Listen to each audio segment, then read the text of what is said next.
آقای محمد شجاعی که سخنرانی می‌فرمان تو حوزه مهدویت، انسان خیلی شریف و بزرگواری هستن.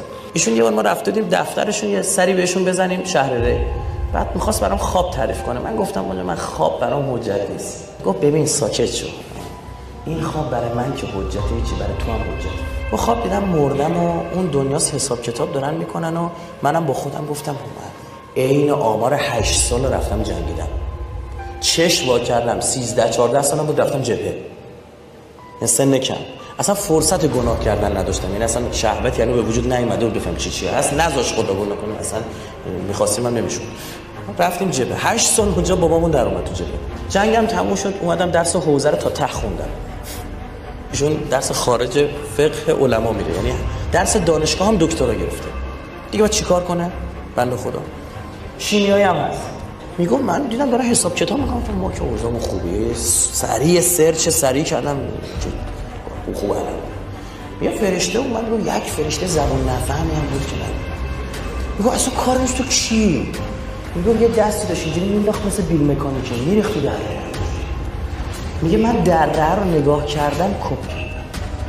میگم به تو هم نمیتونم بگم چجوری بود دره که من دیدم. تو هیچ فیلم هالیوودی گیر نمیاد میشه من اونجا دیدم. میگه بعد اومد سمت گفتم منو که نمیدونی بغل دست. بابا این لفظ بغل ما رو کشیدی برام. گفتم اخری چی کار داره؟ گفتم بابا من فلان. گفت همینجوری داشت میکشید گشتم ببینم چی دارم. میگه گفتم بابا برای حسین که گریه کردم. میگه تو خواب گفتم اشک از چشام جاری شد، از این ورش افتادم بود. ردم کرد، لایی کشید، ردم کرد و بعد که تموم شد همه ریخت ته دره. من یه دونه مونده بودم. اومد سراغم.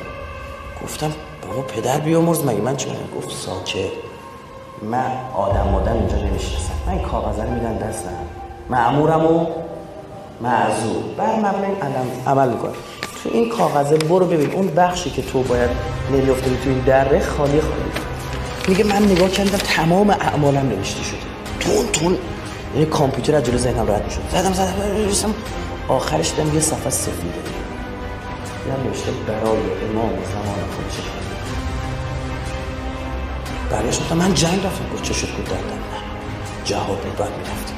گفت گناه نکردی وظیفه بود و گناه نکردی. که گفتم رفتم درس حوزه خوندم. گفتم وظیفه رفتم. علم آموزی وظیفه هر کسی که دنبال چی بگرده؟ حق بگرده. گفتم یعنی هیچ برای امام زمان خود چه کردی؟ اینت باید پر باشه تا از اینجا رد شی و اگه نه ته اینجایی. ایشون از خواب میپره کل کاراشو تعطیل میکنه، مؤسسه مهدوی میزنه. یه چی شد؟ مؤسسه مهدوی. همین منو تو هم داریم عزیزم.